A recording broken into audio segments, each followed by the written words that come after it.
Welcome back to my Jets Connected franchise here on Madden 19. Last episode, we actually won. We beat the Broncos 36-26. Pretty much the only reason why we won that game was because Tevin Coleman went off. He had 3 rushing touchdowns and over 150 yards, if I am not mistaken.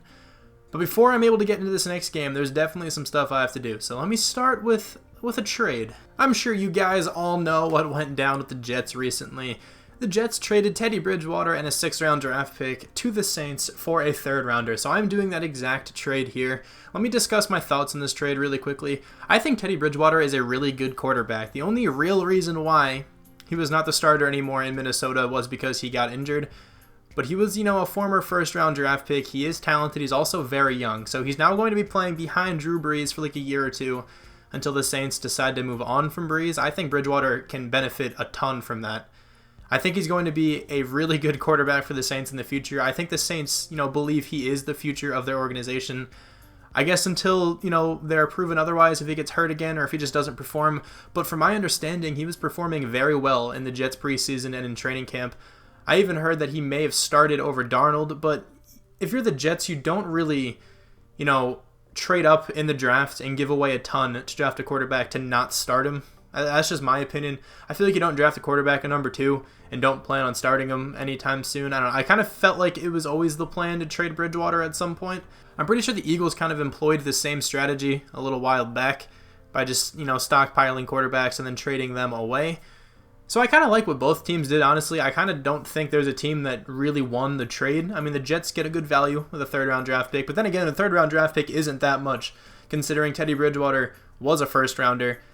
And I saw this in, Bengals, reaction video to this. He mentioned that you're really not going to find a quarterback who's as good as Bridgewater in the 3rd round. Odds are you won't. So I think it's a good pickup for the Saints as well, because they're not really giving up a ton, but then again, the Jets could randomly find a gem in the 3rd round. I think it's an okay trade for both sides. Now the issue is, I need a quarterback because I traded away Josh McCown. I did that. I'm pretty sure in the first episode I'm not getting Trayvon Boykin. I might try to trade for a quarterback on the trade block because none of these guys look special. Trevor Knight, 87 speed. He would be fun to use. I might just sign him in general to be my 3rd string. But I am going to try to get a backup quarterback. Obviously, Darnold is still going to be the starter. I don't know if I'm going to bring in Jacoby Brissett. I could bring in a guy like Trevor Siemian. Brett Hundley's not bad. CJ Beathard is interesting. I could bring him in. Let me figure out what I want to do. I decided to go with CJ Beathard, so I am giving the 49ers Buster Skrine, Brian Winters, and Clive Walford to get that done. Buster Skrine wasn't playing well when he was the starter. He is no longer the starter, so that's why I was okay with getting rid of him. He also had a $4 million cap hit. Brian Winters was not playing well for us, so I'm okay with getting rid of him. He actually was the starting right guard, I think, and then Clive Walford was our 3rd string tight end. So he did not have any playing time. So now I'm getting CJ Beathard just as a backup. Also, I am going to be signing Trevor Knight, just in the off chance both Sam Darnold and CJ Beathard get injured. I kind of want at least a decent 3rd option, and I think Trevor Knight's probably the best quarterback in free agency. I also want to tweak the sliders just before I get into this game. I'm sorry for the long-winded intro. I've done this a couple times already. Not the experience sliders. Whoops, my bad. There's a look at those if you guys haven't seen those yet. The gameplay sliders. Somebody mentioned that I should probably turn down run blocking, which I can agree with. I'm going to move it down to 70. I don't want to run it or bring it down too much because, yes, Tevin Coleman had a very good game last week. He did have 3 touchdowns, but literally all of his touchdowns were within the 10-yard line, so that's not really the sliders playing well. That's more of just, it was going to happen regardless, honestly. Most of my huge carries came off of me running the ball to the left side of, the Broncos' defense, the left side, from the offensive perspective. So that was not Von Miller's side. I tried to run away from Von Miller as much as possible. That's honestly why I think I had the most success last week as opposed to other weeks of me trying to run the ball. Every time I did run the ball to the right side where Von Miller was chilling, it didn't really do well. I think I had 1 positive carry there. It did go for 12 yards, but still, I understand that Bradley Chubb, the other guy on the Broncos, the other linebacker, he's a very good, rookie pass rusher. He did get the better of us a couple times, but I still do think that we should lower the run blocking because this offensive line is not good. They should not be able to, consistently block the Broncos D-line. I mean, Kelvin Beachum is our best offensive lineman, so in theory, he should do decently, I guess. I don't know, but anyway, that is all I wanted to change before this video. We no longer have Teddy Bridgewater. We did get another draft pick, and now we have CJ Beathard. I don't think that's the most unrealistic trade of all time either. I mean, the players I gave away, that doesn't make too much sense because CJ Beathard is not a terrible quarterback. I mean, he didn't really have too much time to play for the 49ers. But I could definitely see the 49ers getting rid of him or trading him for some kind of draft pick value. I just didn't feel like getting rid of a draft pick in this sense. But let's see if Morris Claiborne can have another huge game. He had a great performance last week. Let's see if Tevin Coleman can do well again against the Colts this time. A much worse defense than the Broncos for sure. Hopefully we can pass the ball as well. Of course, these two teams were involved in a trade that would allow the New York Jets to select Sam Darnold in this past year's draft. The Jets traded up to get the number 3 overall pick from the Indianapolis Colts, and the Colts accrued a lot of draft picks in the process, and they were also able to select Quentin Nelson, who some say is the most NFL-ready offensive lineman in this past year's draft. He is a great guard out of Notre Dame, and he's probably going to give trouble to whoever has to, try to pass rush against him. But here we are playing at MetLife Stadium. Leonard Williams coming out, digging some stuff up, burying it with his foot. Lorenzo Malden also running out onto the field. The Jets crowd is going insane. This should be an easier game, considering the Colts, some people think the Colts are a worse team than the Broncos. I would sort of agree there. But anyway, Tevin Coleman last week, 28 carries, 158 yards, 3 touchdowns, and a long of 49. But I think the Colts could be a much better team if Andrew Luck plays well. If Andrew Luck does not play well, then I think the Broncos are a better team. But anyway, let's get into this game. The second play of the game, Tevin Coleman takes the handoff up the middle of the field. Not a bad handoff there, but Sam Darnold goes down with an injury, and he does not come back for the rest of the game. So good thing we traded for a backup quarterback. 3rd and 1 now. CJ Beathard hands it off to Tevin Coleman, and he is able to pick up the first down. We are definitely going to try to keep this game easy for CJ Beathard and not have to pass too often. So 2nd and 10, Tevin Coleman gets the handoff. Once again, this middle of the field has been wide open so far. 3 rushes for 20 yards for the former Falcon backup. 3rd and 4 now. CJ Beathard kind of has to throw the ball here, looking for somebody open, and actually finds Jordan Leggett. That was a good play by John Simon, who I think number 51 is. That was, good coverage by him, but just a nice pass, a nice catch by Jordan Leggett too. 1st and 10. CJ Beathard rolling out to the right. John Simon kind of getting revenge there. He comes away with the sack. CJ Beathard really had nowhere to go. 2nd and 16 now. The second-year quarterback out of Iowa hands it off to Tevin Coleman, and he doesn't really go too much or too far, I guess. He gets 5 yards on that play. 3rd and 11, though. Beathard has to throw the ball deep, and that's exactly what he does. Robbie Anderson open up the seam, catches the pass, splitting the defense of the Colts. Now it is 3rd and 4 at the 8-yard line. Beathard dropping back to pass, trying to find somebody open. Kind of had A open for a second, and just tries to dump this one off to Tevin Coleman because he was getting pressured again. Cannot do that, and now the Jets take the lead 3-0. 1st and 10 now from the Colts. Andrew Luck dropping back to pass. Beautiful throw there to Chester Rogers, I believe. Takes the Colts to the 50-yard line and even 25 yards on that completion. Brings up another first down. The play fake goes to Marlon Mack, and that's a nice throw again to Jack Doyle, his reliable tight end, taking him down to the 29-yard line there. It's going to be 2nd and 9, though, after a short handoff from Marlon Mack. Andrew Luck dropping back, finds T.Y. Hilton, probably his favorite target over the middle, making him 3 for 3 for 58 yards. T.Y. Hilton had quite the day last week, 109 yards and 2 touchdowns. So now 1st and 10 for the Colts. Andrew Luck getting pressured, and Jordan Jenkins is able to come away with the sack. Luck is just not fast enough to get away from Jordan Jenkins. 2nd and 19. Luck trying to audible, calls a counter play to Marlon Mack. Some good blocking there from the Colts. A lot of room for Mack to run, and eventually somebody from the Jets brings him down. But not until, he gained a lot of yards. 3rd and 8 now. They try to fool the Jets with a draw to Marlon Mack. It worked pretty well, but did not pick up 8 yards. So the Colts have to tie the ball game with a field goal. It's now 3rd and 5, though, for the Jets. Beathard dropping back, and that pass is just nowhere on target. I think that was to Robbie Anderson. He was open.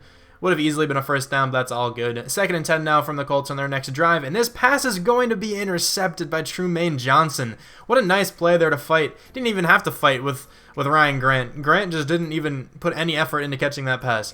1st and 10, though, from the Jets after that turnover. Tevin Coleman follows his blockers decently well up the middle and is able to pick up about 7 yards. He's having a very productive first quarter right now, 44 yards in the first quarter. 3rd and 2, though. Let's see if they can pick up the first down, and that player was open, who I think it was Jermaine Kearse again. He was open once again on a 3rd and short, and CJ Beathard just cannot hook up with him.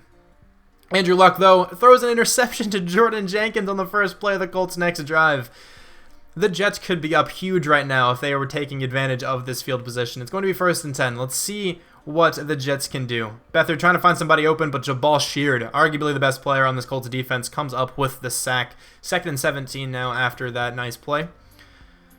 Tevin Coleman takes the handoff to the outside, has some decent blocking there, is able to win a tackle battle, and then get pushed out of bounds at the 26-yard line. 10 carries for 55 yards, technically on pace for 200 yards on the day. 3rd and 8, though. Let's see what Beathard elects to do. He's going to try to get the short pass to Jermaine Kearse. This time they hook up, but not for a first down. But this Jets team, you already know them. They're going for it here on 4th and 2 at the 20-yard line. Could easily set up a field goal, but they want more. Robbie Anderson catches his pass, taking him down to the 9-yard line, along with picking up the first down. 2nd and goal now, though, for the Jets. Beathard dropping back to pass. Finds Darius Stewart over the middle of the field. Picks up 5 yards, but Kelvin Beachum gets hurt on that one. The Jets' best offensive lineman goes down. 3rd and goal. Tevin Coleman takes the handoff, tries to cut back, but can go nowhere. But this Jets team, if they already went for it once on this drive, they're going for it again. They want a touchdown. They're hungry for it. CJ Beathard rolls out, probably to the wrong side. None of his receivers are over there. Tries to force something. It gets picked off. The interception isn't the biggest deal because it was either that or he would have thrown it away. Either way, the Colts would have had the ball, at like the 5-yard line. So 3rd and 3 now for the Colts. Pretty big play here for them. And they are able to pick up the first down. T.Y. Hilton over the middle. Nice catch in traffic from him. 1st and 10 now after that play. Andrew Luck takes the snap out of the shotgun, trying to find somebody open. There's a player screaming up the middle, but Ryan Grant is able to get open in time, and Andrew Luck finds him. That was a nice throw with pressure in his face. 3rd and 3 now, though, for the Colts. Can they pick up the first down? They are actually not able to in that play. That pass could have been intercepted a few times there. That was not a good decision from Luck to throw that one. Could have had his 3rd pick of the game. 2nd and 5, though, from the Jets. CJ Beathard finds Tevin Coleman over the middle of the field, kind of, for the first down, but is now going to be 2nd and 10. The Jets are trying to set up a screen. Let's see how well this works. Tevin Coleman catches the pass well behind the line of scrimmage. He shouldn't have even caught that one because he's going to go down for a loss of 7. A pretty terrible play there. CJ Beathard, though, trying to do something miraculous here. And if you look there, I think B would have been wide open. That hurts to watch back again, but I was eyeing down Jordan Leggett, to be honest. That was actually a nice pass from CJ Beathard. It just could not be completed. 1st and 10, though, from the Colts. Play fake goes to Christine Michael, I think, and that was a beautiful toss to Eric Ebron.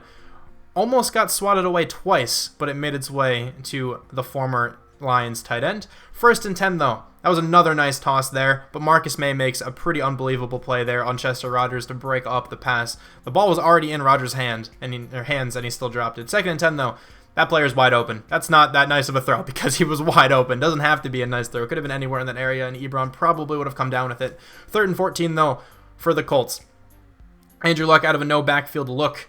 Darren Lee trying to roam around the middle of the field, trying to cover everything. He can't, but Ryan Grant picks up not the first down. I almost said that. He catches the ball, not for the first down, and the Colts tie the game 6-6. 1st and 10 now. Tevin Coleman takes the handoff. Some good blocking from the Jets, but he takes a wallop from Clayton Gaithers. Pretty sure he's their strong safety. He just kind of gets destroyed there. Tevin Coleman does. 2nd and 10 though for CJ Beathard. Has a player open, but that's just a nice play there from Malik Hooker, the 2nd-year free safety out of Ohio State. 3rd and 10 now for the Jets. This play action kind of drag play, whatever you want to call it, does not work at all. John Simon comes away with his 2nd sack of the game. And now it's going to be 3rd and 2 for the Colts. Let's see what the Jets can do. Can the defense get him off the field? No, they cannot. Ryan Grant wide open at that part of the field. They just kind of found a hole in the Jets defense. This drive is going to set up a pretty long field goal from Adam Vinatieri, one of the best kickers in the NFL. And he just barely sneaks it in. And I'm very stupid, and I skipped over halftime by accident. I apologize. I did not mean to do that. But now we are heading into the 3rd quarter. The Jets are kicking off to the Colts, and Nyheim Hines, I think this is taking this kickoff back, and he has a ton of room to run. He's going to get past the 50-yard line, almost get to the 40, but he is eventually brought down by, I'm not actually too sure who that was from the Jets, but that was a huge return for the Colts, putting them in great field position right now to start off the second half, but that is going to change a little bit. Lorenzo Malden should have come away with a sack there, but for some reason the game did not accredit him with one. So now it's going to be 3rd and 14 on this drive from the Colts. They're desperately trying not to waste this field position gotten from Hines, and Rodgers is able to catch that pass over the middle of the field. That was good coverage from the Jets. That was just a nice play for the Colts, and the Colts are able to get another field goal, making this 12-6. So now, Terrell Pryor catches the pass over the middle of the field. I forgot to change his number. That is my fault. I will try to do that before the start of next episode. But that was a pretty decent completion there from Beathard to Pryor. Tevin Coleman cuts back pretty nicely, breaks out of a tackle battle, and is able to take the first down. 17 carries for 88 yards for him. Not a bad game at all. 2nd and 4, the handoff goes to Elijah McGuire, is able to weave his way through the tackles and pick up a first down along with a gain of 6. 1st and 10 though from the Jets. CJ Beathard taking the shotgun snap, and he finds Jermaine Kearse over the middle of the field deep down the seams for a beautiful completion down to the 7-yard line. 1st and goal now. The next play, Tevin Coleman takes the handoff up the middle, trying to get his way into the end zone, and that's exactly what he does. So he's following up a 3-touchdown performance by a performance with nearly 100 yards and a touchdown so far. Definitely still has time to get over the 100-yard mark as well. 1st and 10 though from the Colts. The Jets just took the lead with that touchdown too. That was a huge play. Andrew Luck trying to do something. Courtney Upshaw and somebody else is chasing him. I think it was Jordan Jenkins, but Upshaw comes up with the sack. That could have been Jordan Jenkins' second sack of the game. 3rd and 19, though, for the Colts. Andrew Luck trying to find somebody open. He kind of has a step on Jamal Adams. Chester Rogers almost came up with that grab, but that was a beautiful play there by the young strong safety. Pretty sure Jamal Adams is a strong safety in this game. 3rd and 16 though for the Jets. Just not any time to throw the ball. And I held down X because X was open. I held it down kind of out of frustration, and I accidentally brought the team back to spike the football. So I had to waste a timeout there. Hopefully that does not come back to haunt the Jets later in this game. 2nd and 6, T.Y. Hilton is able to pick up about 10 and get the first down. So now it's going to set up a 1st and 10 for the Colts. The play fake goes to Marlon Mack. Andrew Luck dropping back the pass, trying to find somebody open. That's just a nice throw to his favorite target, T.Y. Hilton. They should have a very good year, this upcoming season. Hopefully T.Y. Hilton has a bounce back year. I drafted him in a couple fantasy leagues, if I'm being honest. But 2nd and 5, Darrell Daniels, who I think recently got traded to the Seahawks, but not in this universe, picks up the first down, and now it's going to be 1st and 10 for the Colts. They're having a very nice drive here, inching on the red zone. A nice patience there from Marlon Mack, but he's not really able to get too much more after that. He gets 3 yards on the handoff. It's going to be 3rd and 7 now for the Colts. Can they pick up the first down here, or will they have to settle for another field goal? Luck dropping back to pass, does find Jack Doyle in the flats, and he's able to pick up the first down barely. Gets 8 yards. I think they needed 7, but it's going to be 2nd and goal now. Jets just trying to get off the field, wanting to hold them to a field goal so badly. Jack Doyle catching the pass again, and he's going to take a shot from Jamal Adams. It's not fumble, though. Holds on to the football, and this is going to bring up a 3rd and goal at the 6-yard line. Luck trying to find somebody open, feeling some pressure, and just decides to throw this one through the uprights. So the Colts settle for another field goal. It's going to be 5 on the day from the legend, Adam Vinatieri. Tevin Coleman, though, takes the first down handoff up the middle, picks up 8 yards, and with that run, he gets over 100 yards on the day. But this drive would eventually come to a 3rd and 2. The Jets are looking to run the football, but the Colts were kind of prepared for it, and, Tevin Coleman not able to do much. It's going to be 4th and 2. They punt, but that's a beautiful punt by Lack Edwards to the 2-yard line. Goes with a play action, and he gets the ball off very quickly to Eric Ebron. That could have been a formula for a safety. A play action on a blitz like that definitely could have been a safety, but it worked out there for the Colts. 3rd and 9, that's just a nice pass to T.Y. Hilton. Nice hands from, the veteran wide receiver to hold on to it as well. Good hit, though, from Marcus May. Nice, try to break up that pass. 1st and 10. Goes on a bootleg, Andrew Luck does, and he just gets sacked by Jordan Jenkins, who could have had 3 sacks on the day, but does get 2 and a pick along with 4 tackles. He's having a great performance right now. 3rd and 21, though. Andrew Luck is in the pocket for a while. The Jets didn't send too many. A receiver does get open. It's Ryan Grant. He breaks a tackle. Is he going to pick up the first down here? That would be heartbreaking for the Jets, and he does not pick it up. But Andrew Luck does get over 300 yards on that completion. It's going to be 4th and inches. The Colts punted it. But now it's going to be 3rd and 12 for the Jets. They need this first down badly. CJ Beathard had a wide open if he could have waited for a second, but Margus Hunt comes up with the sack. That was brutal. 3rd and 2 now. The Jets desperately trying to get off the field here. Andrew Luck goes with the play action, and Jack Doyle's open. The Jets brought some pressure, and Lorenzo Malden gets hurt there. But the Jets brought some pressure, but were not able to sack Andrew Luck in time. 2nd and 8, the handoff goes to Christine Michael, who finds a lot of room, is able to juke past Marcus May, but does get tackled from behind by Darren Lee. It's going to be 3rd and 7 here. There's a huge play for the Jets right now. If they want any hope of winning this game, they have to get a stop here, but Christine Michael is able to weave by his offensive lineman and get the 1st down. But the Jets were able to salvage about 17 seconds, and Bird, a very, very fast player, is going to try to take this kick back. Has a little bit of daylight, but does get tackled. That hole was there, but it was converged quickly, on by the Colts. So 1st and 10 now, pretty much just trying to take a deep shot. CJ Beathard lobs one up to his favorite player, Robbie Anderson, and Clayton Gaithers comes away with the interception. Actually, I don't know if Robbie Anderson is necessarily CJ Beathard's favorite target, but Anderson's definitely the best offensive weapon this team has. So the Jets are going to lose this one. Andrew Luck, 30 for 40. They passed the ball 40 times. That's insane. But CJ Beathard, 14 for 24, 2 interceptions. The last one really wasn't that big of a deal. Actually, neither of them were really that big of a deal if you're thinking about the situation of them both. Tevin Coleman, though, over 100 yards and a touchdown. Jermaine Kearse, 4 catches, 34 yards. No one really did too well in the receiving department because CJ Beathard did struggle. Not too many sacks let up this week, though. That's nice to see. 11 tackles from Darren Lee and Marcus May. A bunch of tackles for loss. 2 sacks from Jordan Jenkins, who also had an interception. So did Tremaine Johnson, though. Here's a look at the injury report, if anybody is wondering, and actually nobody is hurt long-term, which is nice. A lot of players got hurt in the last game, but Sam Darnold is back, as you can see in a second. There he is. And on the defensive side, Lorenzo Malden's back, Kelvin Beachum is back on the offense, and then Spencer Long actually got hurt in that game too, and he is back in the lineup, which is nice to see. So here's a look at the players that I am scouting. I'll just show you guys, me using all of these scouting points. That wide receiver looks kind of nuts out of Michigan State. He might have to be our 1st pick, but I definitely want an offensive lineman too. So if these tackles, have good combine grades, I might have to snag one of them in the 1st round. Not entirely sure yet. But now we're just scouting some centers. Actually, no, we're not. We're going to scout the rest of the left tackles here. There's some pretty decent looking guys, though, in the 1st round there. So hopefully one of those guys has a great combine, has some good strength to them, all that good stuff. But that is going to conclude this video. Thank you guys very much for watching, and I'll talk to you guys soon.